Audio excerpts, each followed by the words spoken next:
Milline on teie suhe ranna jalgpalliga? Siiamaani kuni tänase päevani on see suhe piirdunud sellistel rannajalgpalli tehnilistel koosolekutel, ehk siis rannajalgpalli komisjon on jalgpalliliidus sellel osalemisega, ehk siis teoreetilise poolega. Ma olin kuni tänase päevani päris hästi kursis ainult teoreetilise poolega. Praktiliselt ma olen paar korda sattunud siit mööda jalutama eelmisel aastal Summer Cupi ajal, siis mis Pärnus toimus, mööda minnes nii-öelda näinud fragmente mõnest mängust, et täna nägin see esimest korda tervet mängu ja ehk siis täna sai must nagu praktiks siis ka ja see, ütleme, teoreetiliselt oli ju see teada, et tegemist on ikkagi sellise väga palju nõudva mänguga ja väga emotsionaalse mänguga, et täna sai kõik see kinnitust lihtsalt, et ja muud asjad on nagu samad nagu igal pool muus spordis, et kui sa oled selline vilunud silm, siis sa näed, et osa mängijad on paremini treenitud, paremas vormis, aga muud üldised, need üldised asjad on kõik sarnased, et Tarmo Kingi emotsioonid olid väga sarnased nagu suures jalgpallis ja ehk siis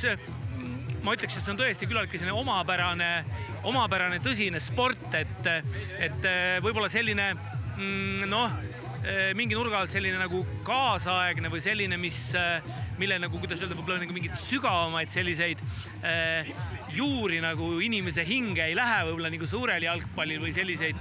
ühiskondlikke tähendusi leida, aga väga tõsine sport ja väga emotsionaalne ja kui nüüd mõelda seda, et tõesti sellise meelelahutuse nurga alt, et mida mul on mõnikord väga raske vaadata, sest ma olen selline metsas kasvanud ja metsas elanud ja elav inimene, aga ja ütleme siis nagu mul nagu selline meelelahutuskogemus üldiselt nagu puudub ja nagu seda nagu ei vaja, aga ma mõistan nagu ühiskonna seda osa, kes selliselt nagu elab ja sellele, ütleme siis nagu, rannas olemisele näiteks on see väga selge lisaväärtus, et ühesõnaga ma ei pidanud otsima siit enda jaoks neid, tõsise inimesena enda jaoks selliseid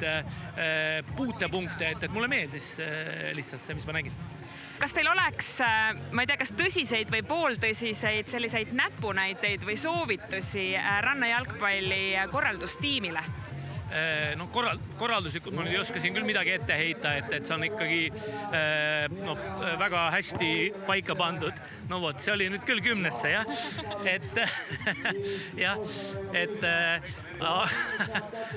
ei oska küll midagi öelda, et ta on ikkagi nagu korraldatud sellise väga selgelt sellise ürituse ja tegevusena ja see mats annab natuke siiamaani tunda, aga kuna ma olen selles korralduspooles läbi selle komisjoni varem selle nurga alt osalenud, et ma olen võib-olla mõelnud varem, et kas see, et me oleme ta selliseks tõsiseks spordiks mingi nurga alt teinud, et tegelikult Kari on ka vahel ise kurtnud, et ühelt poolt nagu väga hea koondisele ja tasemele, aga teiselt poolt selleks, et seda sellisel tasemel kaasa mängida, see kontingent jääb kitsamaks, et minu arust see näpunäited on Karil endal kõik nagu väga hästi selged ja see Eesti-Läti ühisliiga, mis see aasta korraldatud on, see ongi ideaalne nagu siis lahendus selleks, et seda pidada tippspordina ja miks mitte näiteks järgmisel aastal Eesti, Läti, Leedu ühisliiga, nii et selles mõttes on kõik hästi. Eesti ei ole ju kaugeltki riik, kus võiks terve aasta ringselt üldse rannas midagi teha. Kuivõrd üllatav see tegelikult on, et Eesti rannajalgpall on nii hästi ennast näidanud ka siis Euroopa ja maailma ringis? Aga see on puhtalt ju, tegelikult on ju väga lihtne selgitus, et igal pool alati kõik asjad liiguvad süsteemselt edasi, kui on keegi, kes vastutab, keegi, kes valutab südant, keegi, kes mõtleb kogu aeg sellest, kellel on idee, suur pilt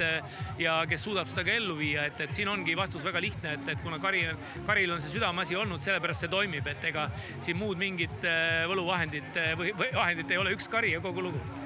Suur aitäh, Aivar Pohlak! Aitäh ja nüüd ma saan siis kandade peal hüppama hakata, et intervjuu ajal ei saanud seda teha. Ja aitäh! Aitäh!